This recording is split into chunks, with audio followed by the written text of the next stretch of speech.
జ్ఞాపకం చేసుకుని మనం ప్రభువును ఆరాధిస్తాం. యోహాను సువార్త 4వ అధ్యాయం.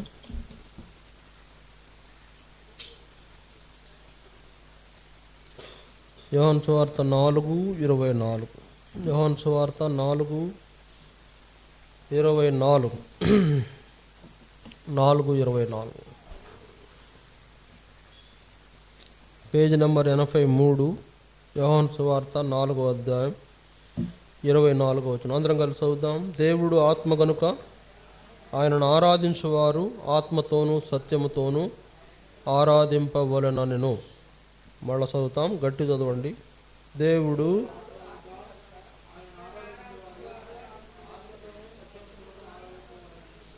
మళ్ళీ చదవండి, గట్టిగా చదవండి.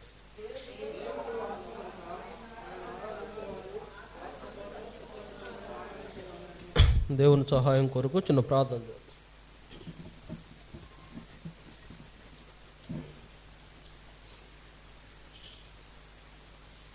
ప్రేంగల పరలోక తండ్రి, పరిశుద్ధుడైన దేవాన్ని స్తోత్రాలు.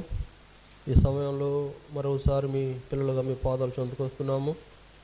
ఆరాధనలో మేము ప్రవేశించుండగా ప్రభు వాక్యం విని మిమ్మల్ని ఆరాధించినట్లుగా మమ్మల్ని సిద్ధపరచండి.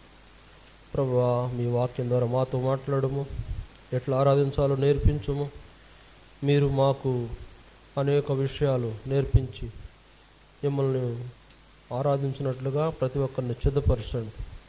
ప్రభువా, తోడుగా ఉండము, నీ నామమును మహింపరచుకొనుము.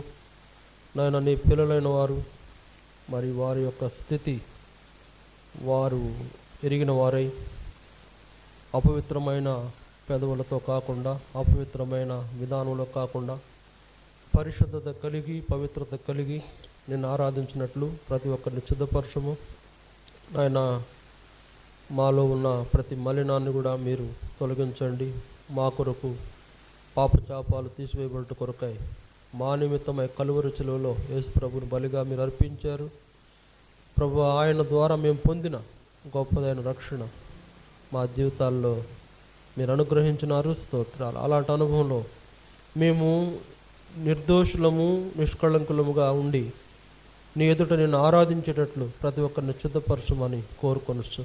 మీకే మహిమను ఆరోపిస్తూ వచ్చిన నీ పిల్లలందరినీ మీరు బలపరచండి. ఇక రావాల్సిన వారు కూడా ఉన్నారు, క్షేమంగా నడిపించండి. ఎవరు మీ సన్నిధి పోగొట్టుకొని నష్టపడకుండా కాపాడండి, సహాయం చేయమని యేసుక్రీస్తు వారి నామ పేరిట మీ దాసునిగా నన్ను కూడా మరుగుపరచము, నన్ను బలపరచము, నా బలహీనతను వెరుగుదువు. ప్రభువా, మీ సంపూర్ణ ఆత్మతో నన్ను నింపి నీ ప్రజలతో మాట్లాడమని కోరుకొనొచ్చు.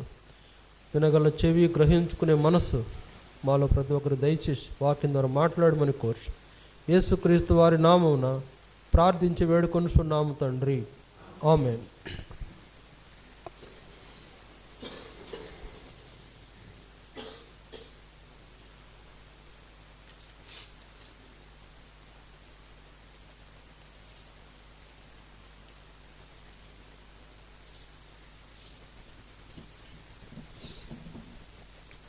ఇక్కడ రాయబడిన మాటల ద్వారా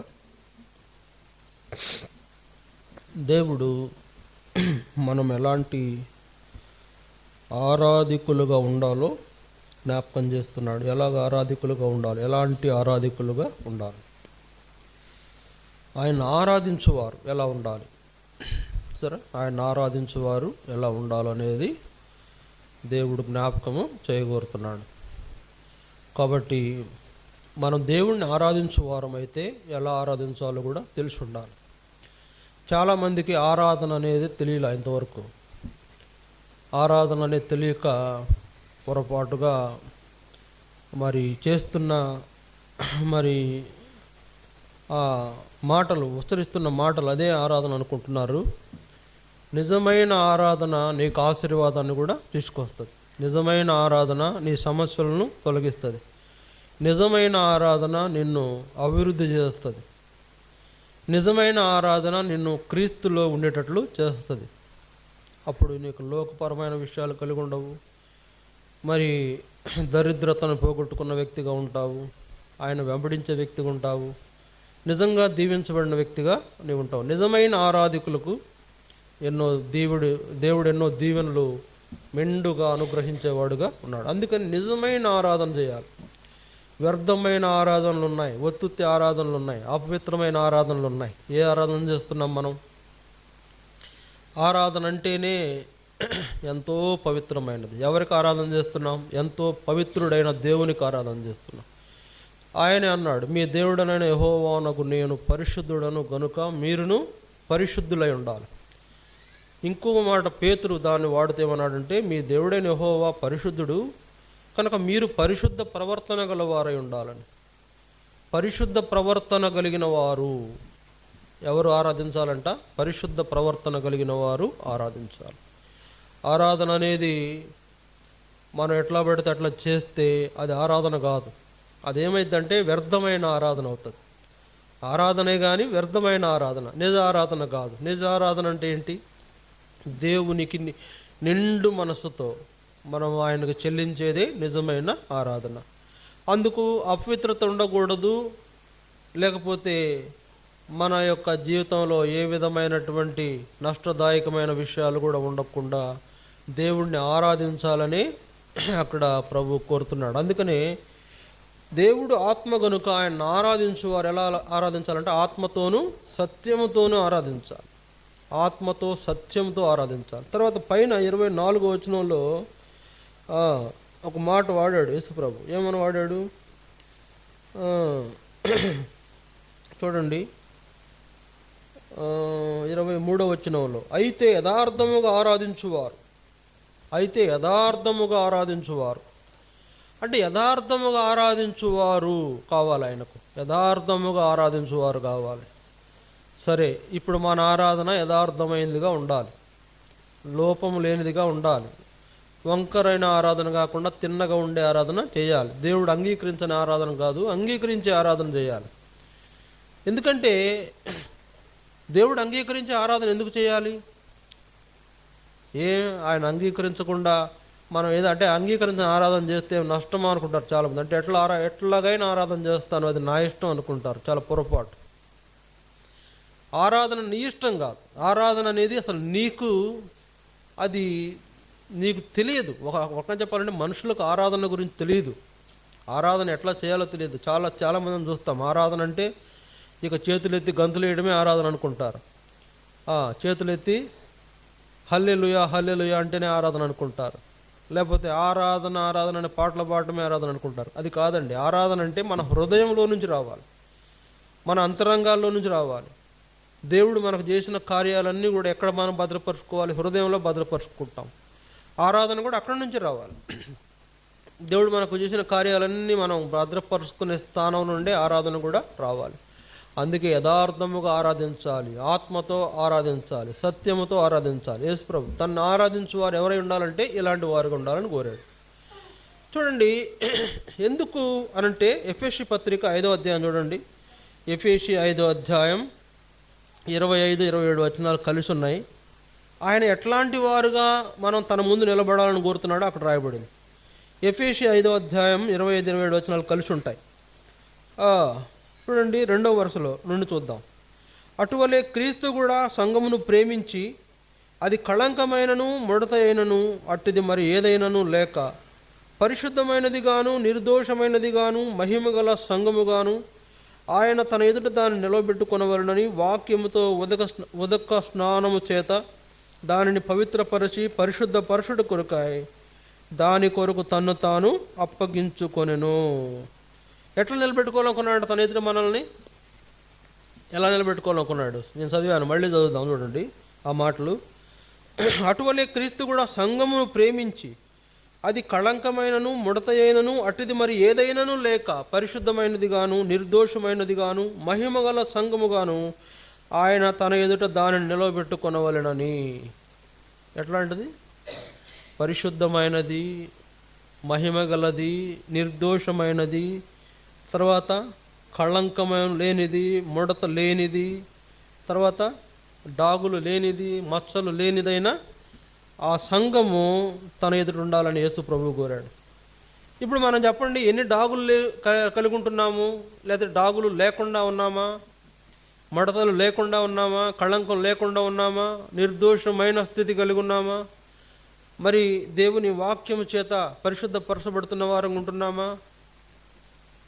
అట్లాంటి వారిని ఆయన తన ఎదుట నిలబెట్టుకోవాలని ఆయన కలువరి శిలువలో కార్యం జరిగించాడు.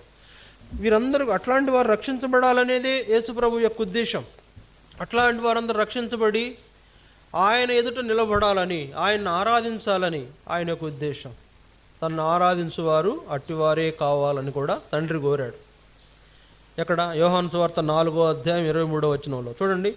యోహాను 4:23, అయితే యథార్థముగా ఆరాధించువారు ఆత్మతోనూ సత్యముతోనూ తండ్రిని ఆరాధించు కాలం వచ్చుచున్నది, అది ఇప్పుడును వచ్చే ఉన్నది. తన్ను ఆరాధించువారు అట్టివారే కావాలని తండ్రి కోరుచున్నాడు. తన్ను ఆరాధించువారు అట్టివారే కావాలి. యథార్థముగా ఆరాధించే కాలం వస్తుంది అని ఎప్పుడన్నాడు యేసు ప్రభు? 2000 సంవత్సరాలకు ముందు అన్నాడు కదా. 2000 సంవత్సరాలు అప్పుడు అన్నాడు. ఇప్పుడు అవి వచ్చేసింది. ఆ కాలంలోనే మనం ఉన్నాం. ఆ కాలం వచ్చింది. ఆ సమరయ స్త్రీతో మాట్లాడే కాలంలో ఆ సమయం రాలేదు. కానీ అయితే యేసు ప్రభు ఇంకో మాట కూడా అన్నాడు, అది వచ్చే ఉన్నది అన్నాడు. ఇప్పుడు కూడా వచ్చింది ఆ టైము. అయితే అది ఇంకా గుర్తించబడలేదు అని ఆయన ఉద్దేశము చెప్తే, ఆ కాలం రాబోతుంది అని అన్న కాలము ఇదే, మనం ఉన్న కాలమే. లేకపోతే దాదాపుగా 2000 సంవత్సరాల నుండి ఆ కాలం మనకు ఇవ్వబడుతూ వచ్చింది. యథార్థముగా ఆరాధించే కాలం, సత్యముతో ఆరాధించే కాలం. దేవుణ్ణి ఎలా పడితే అలా ఆరాధించడం ద్వారా మనం ఆయన నామానికి అవమానం తీసుకురాకూడదు, ఆయన నామానికి అప్రతిష్ట తీసుకురాకూడదు, ఆయన నామానికి ఘనహీనత తీసుకురాకూడదు, ఆయన నామాన్ని మనం అవమానపరచకూడదు. కాబట్టి దేవుని ఆరాధన యథార్థమైనదిగా ఉండాలా, ఆత్మతో చేసేదిగా ఉండాలా, సత్యముగా చేసేదిగా ఉండాలా. యథార్థమైన ఆరాధన చేసేవాళ్ళ పరిస్థితి ఎలా ఉంటుంది చెప్పండి? యథార్థత కలిగి ఉంటారు. దాపరికాలు లేవు. దేవుని దగ్గర ఓపెన్గా ఉంటారు వాళ్ళు, యథార్థమైన ఆరాధన చేసేవాళ్ళు. రెండోది, ఆత్మతో చేసేవాళ్ళు ఆత్మీయమైన జీవితాన్ని కలిగి ఉంటారు. ఆత్మీయంగా జీవిస్తారు, ఆత్మీయంగా నడుచుకుంటారు. ఆత్మీయమైనటువంటి పరిస్థితుల్లో వారు చక్కగా ప్రవర్తించేవారు ఉంటారు. ఆత్మతో ఆరాధించుట అంటే మన ఆత్మతో ఆయన్ని ఆరాధించటం. మన జీవితం ఆత్మీయమే. రెండోది, మనలో ఉన్న ఆత్మ ద్వారా ఆయన్ని ఆరాధించాలి. మనలో ఒక జీవుడున్నాడు, ఆత్మ అనే జీవుడున్నాడు. ఆ జీవుడిని ఎవరోగా దేవుడే మనలో ఉంచాడు. ఆయన ఉంచిన ఆత్మ ద్వారా మనం దేవుడిని ఆరాధించాలి. ఆ ఆత్మలో ఏముండకూడదు? కపటం ఉండకూడదు. ఆరాధించేవాడు ఆత్మలో ఏముండకూడదు? కపటం ఉండకూడదు. ఆత్మలో కపటం లేనివాడు ధన్యుడని కీర్తన 32 రాయబడింది. నిర్దోషి అని ఎంచబడిన వాడే ధన్యుడని రాయబడింది. కనుక ఆత్మతో ఆరాధించాలి. చూడండి ఎంత గొప్ప ధన్యత. మనం ఎలా ఆరాధిస్తాం? మన పెదవులతో, మన శరీరానుసారమైనటువంటి ఆలోచనలతో ఆరాధిస్తాం. కానీ దేవుణ్ణి ఆత్మతో ఆరాధించాలి. ఆత్మతో ఆరాధించాలి, ఆత్మతో పాడాలి, ఆత్మతో గానం చేయాలి. కాబట్టి దేవుని ఆత్మ, మనలో ఉంచబడిన ఆత్మ, అది పవిత్రంగా ఉండేటట్టు చూసుకోవాల్సింది మనమే. ఆత్మతో దేవుణ్ణి ఆరాధించవలసింది కూడా మనమే. నువ్వు సహకరించకపోతే నీలో ఉన్న ఆత్మ ఏం చేస్తుంది? ఏం చేయలేదు. నీ ప్రాణము దేహం కూడా ఆత్మకు సహకరించాలి. చూడండి, ఒక మనిషిలో ఆత్మ పనిచేయాలంటే ప్రాణం సహకరించాలి. లేకపోతే ఈ మూడు కలిసి పనిచేస్తేనే ఒక మనిషి ఉనికిలో ఉంటాడు. ఆత్మ ప్రాణ దేహములు మూడు కలిసి ఏకీభవిస్తేనే ఒక మనిషి జీవించగలుగుతాడు. సరే, ఆత్మ ప్రాణ దేహాలు ఏకీభవించాలి. అదే సమయంలో ఆత్మ ద్వారా దేవుణ్ణి ఆరాధించటం అనేది నీ జీవితంలో గొప్ప లక్షణంగా ఉండాలి. అసలు దేవుని ఆత్మ ఒకటి మనలో ఉందని మీకు తెలుసా? చాలామందికి దేవుని ఆత్మ ఒకటి మనలో ఉందని తెలుసా? ఏదో బతుకుతున్నాం, తింటున్నాం, తిరుగుతున్నాం అంటే కాదండి. దేవుడు మనలో ఒక ఆత్మను ఉంచాడు. ఆ ఆత్మ మనం కాపాడుకోవాలి. ఆ ఆత్మను కాపాడడం కోసమే దేవుడు ఏం చేశాడు? నిత్యుడగు ఆత్మ ద్వారా తను తాను నిర్దోషినిగా కలువరి శిలువలో బలిగా అర్పించుకున్న యేసు ప్రభు మన ఆత్మను విమోచించుట కొరకు శిలువ కార్యం జరిగించాడు. మన ఆత్మను విమోచించుట కొరకు. అందుకనే బైబిల్లో దావీదు ఇలా అన్నాడు, ఆత్మలో కపటం లేనివాడు ధన్యుడు. ఆత్మలో కపటం ఉండకూడదు. కనుక జ్ఞాపకం చేసుకుందాం ప్రియులారా, దేవుణ్ణి ఆరాధించే విషయంలో మొదట యథార్థంగా ఆరాధించాలా, రెండవది ఆత్మతో ఆరాధించాలా, మూడోది ఎలా ఆరాధించాలా? సత్యముగా ఆరాధించాలి. సత్యముగా ఆరాధించడం అంటే నిజమైన ఆరాధన. ఆరాధన నిజమైనదిగా ఉండాలి.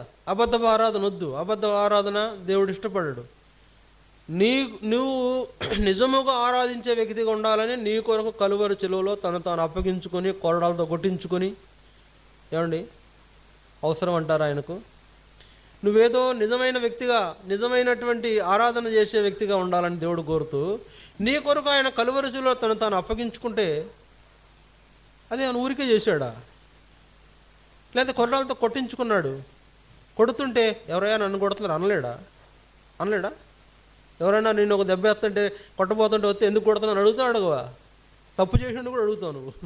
ఆయన ఏ తప్పు చేయని వాడు, పవిత్రమైన వాడు, నిర్దోషమైన వాడు, నిష్కపటమైన వాడు, పాపం లేనివాడు, ప్రత్యేకమైన వ్యక్తి. ఆయనలో పాపమే లేదు. ఆయన్ని కొరడాలతో కొడుతుంటే నీ కొరకే ఆ కొరడా దెబ్బలు ఆయన భరించాడు.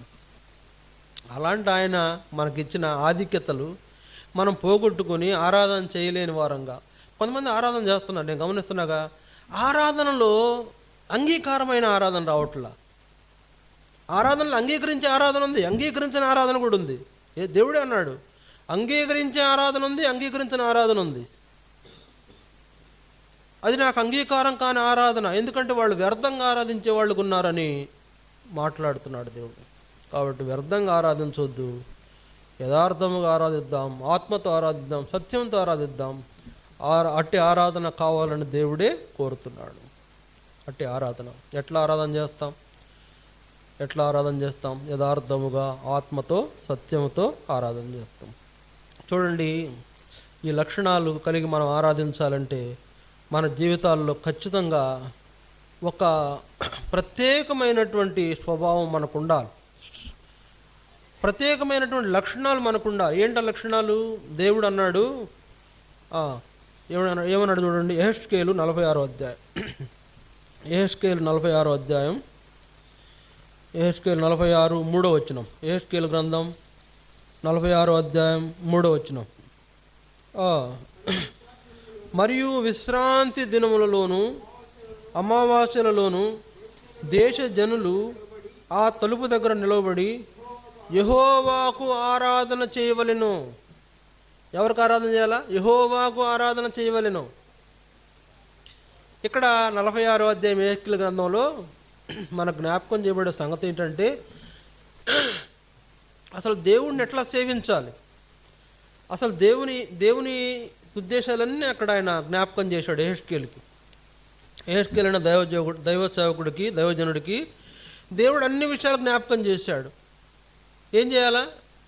ప్రతి విశ్రాంతి దినమున దేవాలయము దగ్గర ఆరాధన చేయాలి అని చెప్పాడు దేవుడు. మొదట ఎవరు ఆరాధన చేయాలి? 2వ వచనం చూడండి, లేకపోతే 1వ వచనం చూడండి. ప్రభువైన యెహోవా చలివిచ్చినదేమనగా, తూర్పు తట్టు చూసు లోపలి ఆవరణపు గుమ్మము పనిచేయు 6 దినములు మూయబడి ఉండి విశ్రాంతి దినమునను అమావాస్య దినమునను తీయబడి ఉండవలను. అధిపతి బయట మండపమునకు పోవు మార్గముగా ప్రవేశించి గుమ్మపు ద్వారబంధముల దగ్గర నిలవబడగా యాజకులు దహన బలి పశువులను, సమాధాన బలి పశువులను అతనికి సిద్ధపరచవలెను. అతడు గుమ్మము దగ్గర నిలబడి ఆరాధన చేసిన తరువాత వెలుపలికి పోవును. అయితే సాయంకాలం కాకమునుపే గుమ్మము మూయకూడదు. సరే, మొదట యాజకుడు ఆరాధన చేయాలా, తర్వాత జనులు అంటే ఎవరండి? విశ్వాసులు ఆరాధన చేయాలి. ఈ సంగతిని గమనించండి. ముందు యాజకుడు ఆరాధన చేస్తాడంట, రెండవదిగా విశ్వాసులు ఆరాధన చేయవలెను అన్నాడు. సరే, దేవుడు కోరుతున్న ఆరాధన ఏంటంటే, నా జనులైన వారు నా మందిరములో విశ్రాంతి దినములలో ఆరాధన చేయాలి. కనుక ఆరాధన ఆయన చెప్పాడు ఇక్కడ. ఇంకో విషయం ఏంటంటే, ఆయన ఒక ఏం చెప్పాడు? ఒక క్రమాన్ని గురించి చెప్తున్నాడు. ఏంటి ఆ క్రమం? ఎలా ఆరాధన చేయాలో కూడా చెప్తున్నాడు. ఏం చేయాలా? అక్కడ విశ్రాంతి అమావాస్య దినములలో యాజకులు దహన బలి పశువులను, సమాధాన బలి పశువులను అతనికి సిద్ధపరచవలెను. అతడు గుమ్మము దగ్గర నిలబడి ఆరాధన చేసిన తర్వాత వెలుపటికి పోవును. అయితే సాయంకాలం కాకమునిపై గుమ్మం మూయకూడదు. చూసారా? అంటే ఇది ఏం జ్ఞాపకం చేస్తుందంటే ఆయన ఒక విధానం నిర్ణయించాడు. ఆరాధనకు ఒక సిస్టం నిర్ణయించాడు దేవుడు. ఆ సిస్టముని చెయ్యాలి. ఏంటి ఆ సిస్టం? క్రమశిక్షణ. ఏంటి ఆ క్రమం? చూడండి, ఏంటి ఆ క్రమం? అధిపతి లోపలికి వచ్చినప్పుడు ఏం చేయాలా? దహన బలికి కావాల్సినవన్నీ కూడా అధిపతికి సిద్ధపరచాలి. తర్వాత అధిపతి అక్కడ లోపలికి ప్రవేశించి ఆరాధన చేసి బయటకు వెళ్ళాలి. ఆ సాయంకాలం వరకు ఆ గుమ్మాలు మూయకూడదు. దేవుడు పెట్టిన క్రమం ఇది. దేవుడు పెట్టిన క్రమం. ఈ దేవుడు పెట్టిన క్రమాన్ని మనం జరిగించే వాళ్ళు ఉండాలి. 3వ వచనంలో అంటున్నాడు, దేశపు జనులు అంటే ఎవరైతే రక్షించబడిన ప్రజలు ఉన్నారో వారందరూ కూడా ఏం చేయాలా? ఆరాధనకు రావాలి. ఆరాధన చెయ్యాలి. దేవుడు పెట్టిన క్రమం ఇది. ఆరాధన మందిరానికి వెళ్ళి ఆరాధన చేయాలనేది దేవుడు పెట్టిన క్రమం. తర్వాత సాయంకాలం వరకు ఆ తలుపులు మూయకూడదు. ఆరాధన చేసి వచ్చిన వారు ఆరాధన చేసి వెళ్ళిపోతుంటారు. అయితే సాయంకాలం వరకు ఆ తలుపులు మూయకూడదు. ఇదంతా దేవుడు నిర్ణయించిన క్రమం. ఆయన ఒక క్రమశిక్షణ పెట్టాడు అక్కడ. ఆ క్రమశిక్షణ జరిగించేటువంటి వారుగా మనం ఉండాలి. చూడండి, దేవుడు నియమించిన క్రమంలో ఆరాధిస్తున్నామా, లేకపోతే నీకు ఇష్టం వచ్చిన రీతిలో ఆరాధిస్తున్నావా అనేది మనం చూసుకోవాలి.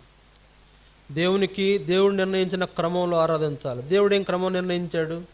ఒక్కసారి 100వ కీర్తన చూడండి. 100వ కీర్తన 100వ అధ్యాయం. కీర్తన 100వ అధ్యాయం చదువుదాం. దయచేసి చూడండి. కీర్తన 100వ అధ్యాయం.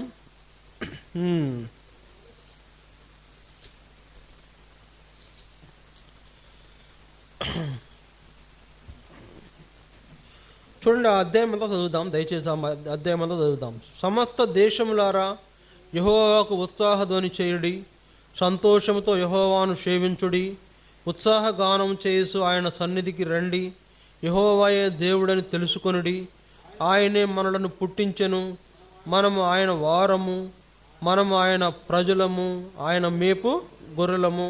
కృతజ్ఞత అర్పణలు చెల్లించుచు ఆయన గుమ్మములో ప్రవేశించుడి, కీర్తనలు పాడుచు ఆయన ఆవరణములలో ప్రవేశించుడి, ఆయనను స్తుతించుడి, ఆయన నామమును గణపరచుడి. యెహోవా దయాళుడు, ఆయన కృప నిత్యముండును, ఆయన సత్యము తరతరములు ఉండును. ఇక్కడ మన జ్ఞాపకం చేయబడుతున్న ఈ క్రమాన్ని మనం పాటిస్తున్నామా? చూడండి, ఏంటా క్రమం? 2వ వచనంలో, సంతోషముతో యెహోవాను సేవించుడి, ఉత్సాహగానము చేయుచు ఆయన సన్నిధికి రండి. ఉత్సాహగానముగా ఆయన సన్నిధికి రావాలి. ఉత్సాహంగా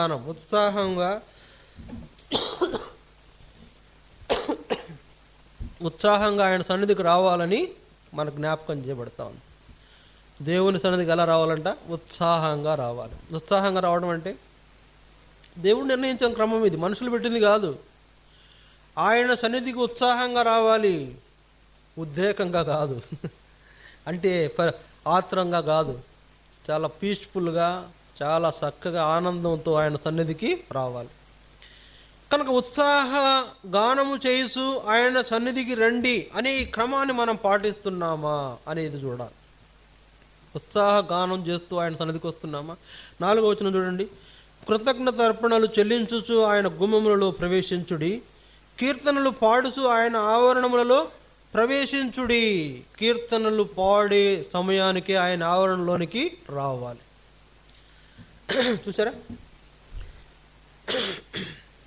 కీర్తనలు పాడే సమయానికే ఆయన ఆవరణంలోనికి మనము రావాలి. పాడే సమయంలోనే రావాలి. పాటలు పాడుకుంటూ, కీర్తనలు పాడుకుంటూ ఆలయంలో ప్రవేశిస్తే దేవుడిని నిర్ణయించిన క్రమాన్ని జరిగించిన వాళ్ళం అవుతాం. ఆయన కోరిన ఆరాధన అట్టిదే. ఆయన కోరే ఆరాధన అట్టిదే. సిఎస్ఐ వాళ్ళు ఒక క్రమం కలిగి ఉంటారు. నాకు అది సరే, అది పాత నిబంధన కాలంలో క్రమం చేస్తున్నారు, అది వేరే సంగతులే. కానీ వాళ్ళు ప్రజలందరూ వచ్చి ముందే కూర్చున్న మందిరంలో, చర్చిలో ఆ సేవకుడు, కొంతమంది పెద్దలు చిలువ పట్టుకొని ఇలా పాట పాడుకుంటూ లోపలికి వచ్చిన తర్వాతనే వాళ్ళందరూ కలిసి లేచి పాట పాడుకుంటూ ఆరాధనలో ఆ పాట పాడి ఆరాధిస్తారు. ఆ క్రమం అంటే కొద్దిగా నాకు బెటర్ అనిపించింది, పర్లేదు బాగుంది అనిపించింది. కానీ మనం ఆ క్రమశిక్షణ చేయాలంటే చాలా డిసిప్లిన్ ఉండాలి. ఇన్ టైం మందిరంలో కూర్చోవాలి. సరే, అందరూ వచ్చారో లేదో చూసుకున్న తర్వాతే ఆలయంలో ఆ యొక్క యాజకుడు అనేక మంది పెద్దలు ఆ చిలువ ధ్వజాన్ని పట్టుకొని లోపల ప్రవేశిస్తారు వాళ్ళు. సరే, అది నాకు నచ్చింది, బాగుంది అనిపించింది. ప్రజలందరూ వాళ్ళు వస్తున్నప్పుడు లేచి నిలబడి పాట పాడుకుంటూ ఆ ఆలయంలో ప్రవేశించే ఆ యొక్క అనుభవము వాళ్ళు కలిగి ఉన్నారు. సరే, అది దేవుడు నిర్ణయించిన క్రమం. క్రొత్త నిబంధన కాలం వచ్చరికి చాలా మార్పులు జరిగిపోయింది. కానీ అలాంటి విధానంలో మనం దేవుని ఆలయంలో ప్రవేశించాలి, ముందుగా రావాలి ఆరాధనకి. ఇది క్రమమే కదా, ఆరాధనకు ముందుగా రావాలి. ఆరాధనలో ప్రవేశించేటప్పుడు ముందుగా రావాలి, పాటలు పాడే సమయానికి రావాలి. ఈ క్రమాన్ని దేవుడు నిర్ణయించాడు, సమయాలను పెట్టాడు దేవుడు. ఏమండి, ఉదయం తెరువు తలుపు, సాయంత్రం ముయ్యి అన్నాడంటే ఎంత క్రమశిక్షణ, ఎంత టైం టేబుల్ ఉంది అక్కడ. పాటలు పలానా టైంలో పాటలు పాడాలి, పలానా టైంలో అక్కడ ఏం జరగాలో అన్నీ కూడా దేవుడు నిర్ణయించాడు. అది చదివితే 46వ అధ్యాయం యెహెజ్కేలు 46 చదివితే అర్థమవుతుంది. దేవుడు మందిరంలో జరగవలసిన కార్యక్రమాల టైం టేబుల్ని అక్కడ రాశాడు. ఆ టైం టేబుల్ను పాటిస్తున్నామా లేదా అనేది మనం చూడాలి. ఇప్పుడు ఆ టైం టేబుల్ను పాటిస్తున్నామా లేదా. కాబట్టి జ్ఞాపకం చేసుకోండి, దేవుడిని ఆరాధించేటువంటి వాళ్ళు దేవుడే నిర్ణయించాడు, ఆరాధించవాలని చెప్పాడు. దానికి ఒక టైం టేబుల్ను కూడా, లేకపోతే క్రమశిక్షణ కూడా పెట్టాడు. కార్యక్రమాలు ఇలా జరగాలని కూడా పెట్టాడు దేవుడు.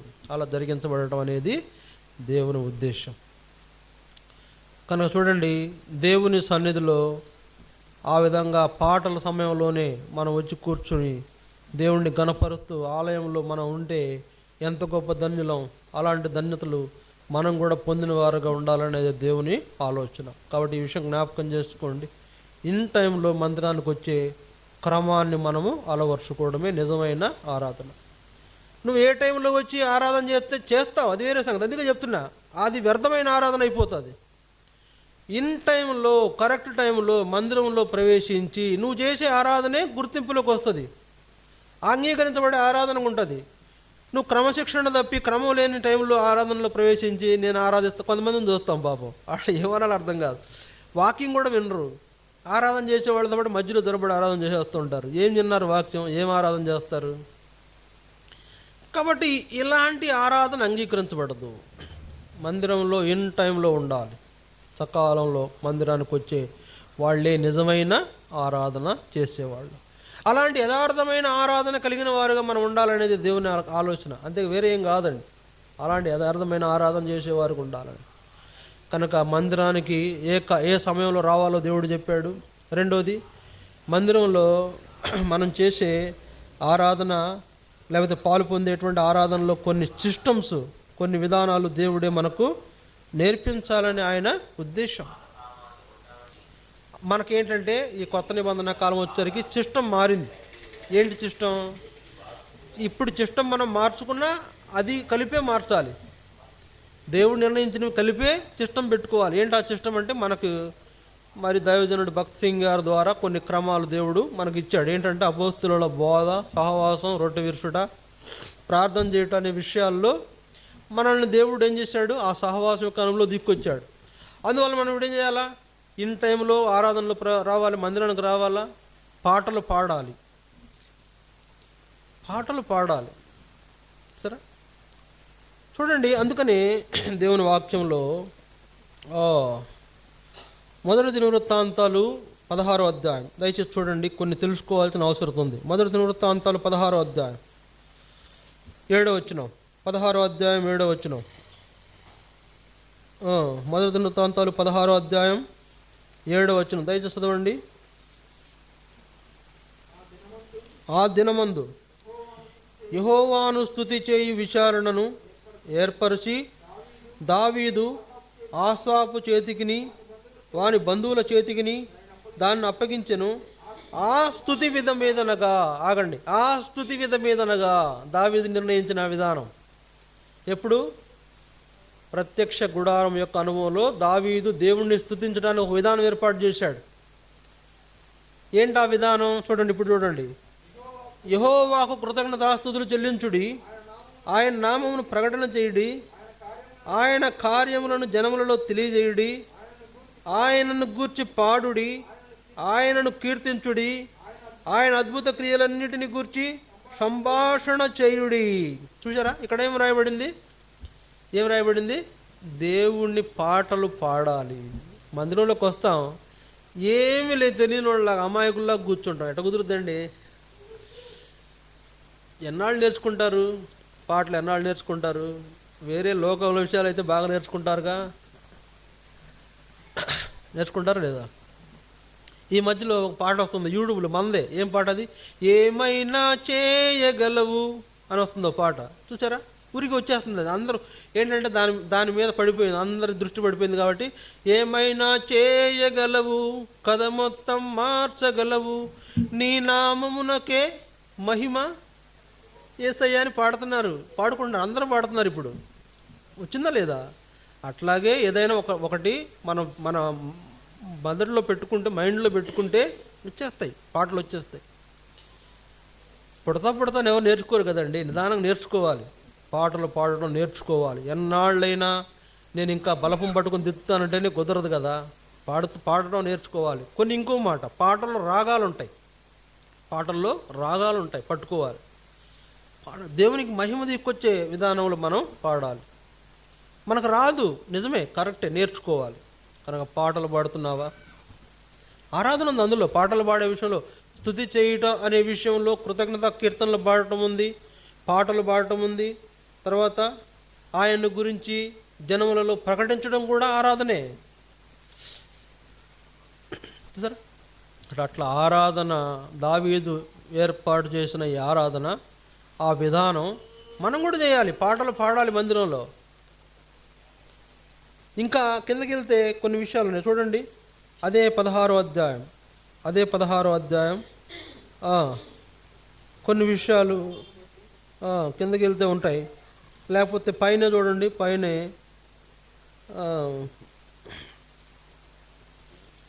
15వ అధ్యాయం చూడండి. 15వ అధ్యాయంలో ఆ మాటలు చూస్తాం. 15వ అధ్యాయం 19-20 వచనాలు. పాఠకులైన హేమానును, ఆసాపును, ఏలానును పంచలోహముల తాళములు వాయించుటకు నిర్ణయించబడిరి. జక్రయ, అజియేలు, షమీరామోతు, యెహీయేలు, ఉన్ని, ఎలియాబు, మయషేయ, బెనయ అనువారు హెచ్చు స్వరముల స్వరమండలములను వాయించుటకు నిర్ణయింపబడిరి. మరియు మత్తిత్య, ఎలిప్లేహు, మిక్నెయాహు, ఓబేదెదోము, యెహీయేలు, అజాజ్యాహు అనువారు రాగమెత్తుటకును చితారులు వాయించుటకును నిర్ణయింపబడిరి. చూడండి, మనం మ్యూజిక్స్ కూడా ప్లే చేసే అనుభవం మనకు ఉండాలి. సంగీతాలు ఉండాలి, పాటలు ఉండాలా, పాటలతో పాటు ఏముండాలా, సంగీతాలు ఉండాలి. సంగీతం లేని గానం ఏం బాగుండదు కదా, మెలోడీ రాదు. సంగీతం ఉంటేనే పాట. అందుకని వాయిద్యములతో కూడిన పాటలు పాడేటువంటి అనుభవం మనకు ఉండాలి.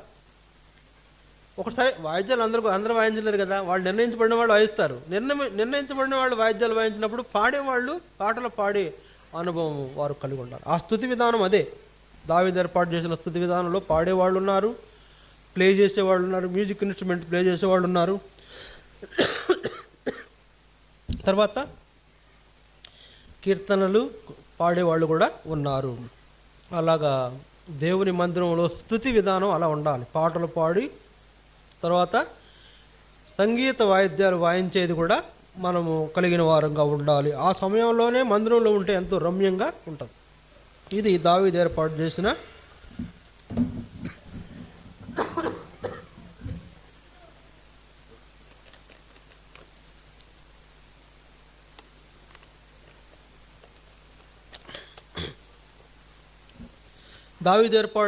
స్తుతి విధానం అది. కాబట్టి పాటల సమయంలో మందిరంలో ఉండాలి. క్రమశిక్షణ అంటే అదొక దేవుడు నిర్ణయించిన క్రమం. ఆ క్రమాన్ని పాటించేవారు ఉండాలి. సరే, వాళ్ళ కాలంలో ఒక రకమైన క్రమం దావీదు ఏర్పాటు చేశాడు. మన కాలంలో కూడా ఒక క్రమం ఉంది. ఏంటి ఆ క్రమం? చూడండి, ప్రకటన గ్రంథం 7వ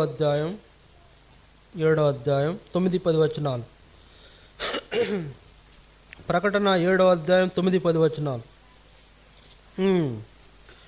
అటు తర్వాత నేను చూడగా ఇదిగో ప్రతి జనములో నుండి, ప్రతి వంశంలో నుండి, ప్రజలలో నుండి, ఆయా భాషలు మాట్లాడు వారిలో నుండి వచ్చి ఎవరునూ లెక్కింపజాలని ఒక గొప్ప సమూహం కనబడెను.